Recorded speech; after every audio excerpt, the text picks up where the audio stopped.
ओम तत्सत। धर्म प्रेमी बंधुओं, आज मैं आपके समक्ष एक और अत्यंत रोचक विषय लेकर आया हूँ, जो ईश्वर की अनंत दया कृपा दिव्य दृष्टि के द्वारा ही, दिव्य ज्ञान के द्वारा ही केवल संभव है। आज मैं आपको नव दुर्गा नवरात्रि के विषय में तथा अमरनाथ जी की यात्रा के विषय में तथा 7 ऊर्ध्वलोक और 7 अधोलोकों के विषय में मैं आज आपको विस्तार से बताऊंगा। ये सब क्या है, चाहे अमरनाथ की यात्रा हो या नवदुर्गा हो, ये सब क्या है, जीव की अधोगति से किस प्रकार से क्रमशः ऊर्ध्व गति को प्राप्त किया जाए, अर्थात जीव से शिव बनने की, ये सब हमारी साधना का मूल केंद्र है। इसके पीछे हमारे महर्षियों की बड़ी व्यापक दृष्टि थी। यही कुंडलिनी जागरण का इसमें जो कुंडलिनी जागरण कैसे करी जाती है और शक्ति का वास नवदुर्गा में, नव दिनों में, नवरात्रियों में किस प्रकार और कहाँ होता है, उसको कैसे जागृत किया जाता, यह सभी कुछ नवदुर्गा और नवरात्रियों के विषय में मैं आपको आज आपके समक्ष विस्तार से प्रस्तुत कर रहा हूँ। प्रथम नवदुर्गा का दिन है शैलपुत्री।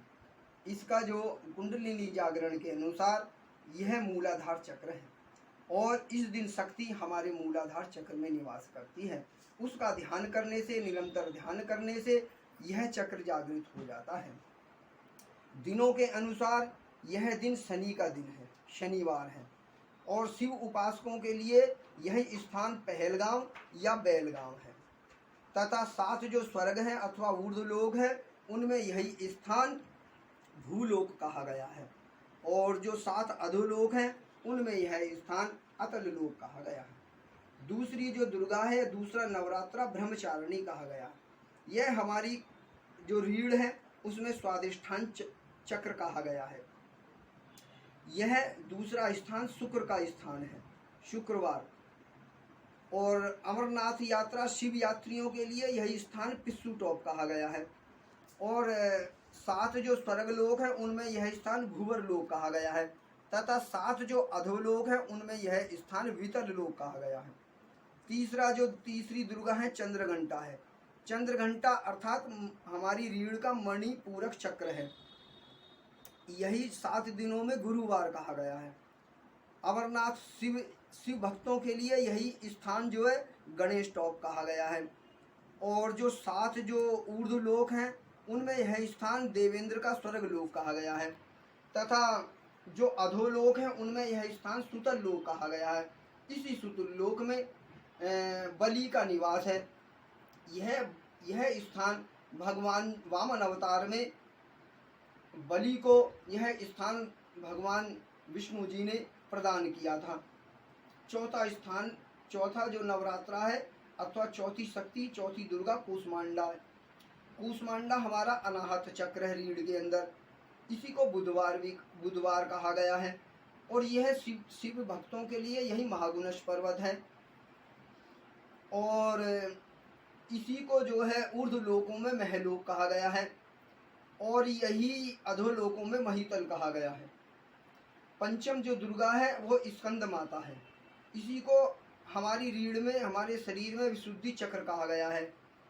इसी को 7 दिनों में मंगल कहा गया है, मंगलवार। शिव भक्तों के लिए, अमरनाथ यात्रियों के लिए यही स्थान पंचतरणी का स्थान है। 7 ऊर्ध्व लोकों में यही जनलोक है और 7 अधोलोकों में यही महितल है। छठी माता है कात्यायनी। यह कात्यायनी हमारे भाल मस्तक के अंदर आज्ञा चक्र है। यही सोमवार, इसी को दिनों में सोमवार कहा गया है। अमरनाथ यात्रियों, शिव भक्तों के लिए यही स्थान गर्भयोनि का स्थान है। 7 ऊर्ध्व लोकों में इसी को तपलोक कहा गया है, और अधोलोकों में यही स्थान पाताल कहा गया है। सप्तम जो दुर्गा है वो कालरात्रि है तथा 8वीं महागौरी है। यह स्थान हमारे मस्तक के दाहिने में कालरात्रि शिव जी का स्थान है, और हमारे दाहिनी ओर यह विष्णु का स्थान है। इन्हीं को ही कालरात्रि और महागौरी कहा गया है। 9वीं सिद्धिदात्री हैं। यही हमारे जो हमारी मस्तिष्क के सबसे ऊपरी भाग में सहस्रार चक्र है। यह रविवार है और इसी को ही शिव गुफा कहा गया है। इसी में ही अमृत लिंग है, शिवलिंग है। इसी को 7 ऊर्ध्व लोकों में सतलोक अर्थात परमात्मा का लोक कहा गया है। यही जो है 7 अधोलोकों में रसातल भी कहा गया है। इस प्रकार हे प्रिय भक्तों, मैंने आपके समक्ष ईश्वर की अनंत कृपा से यह सब जो अत्यंत विस्तार का विषय है उसको संक्षेप में सूत्र रूप में आपके समक्ष ईश्वर की कृपा से दिव्य दृष्टि दिव्य ज्ञान के द्वारा आपके समक्ष प्रस्तुत किया, जो आपको कहीं शास्त्रों में इस प्रकार से पढ़ने को अथवा देखने को नहीं मिलेगा।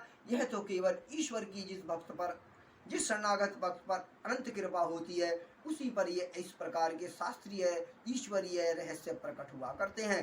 वह सब ज्ञान हे मेरे प्रिय भक्तों मैं आप सबको देना चाहता हूँ, जिससे कि ये संसार पुनः ज्ञान को, चेतना को और चिंतन को तथा दिव्यता को प्राप्त हो। यह संपूर्ण धरती फिर से वैदिक विश्व सनातनी बने तथा भारत पुनः विश्व गुरु बने। इसी कामना के साथ जय सत्य सनातन, जय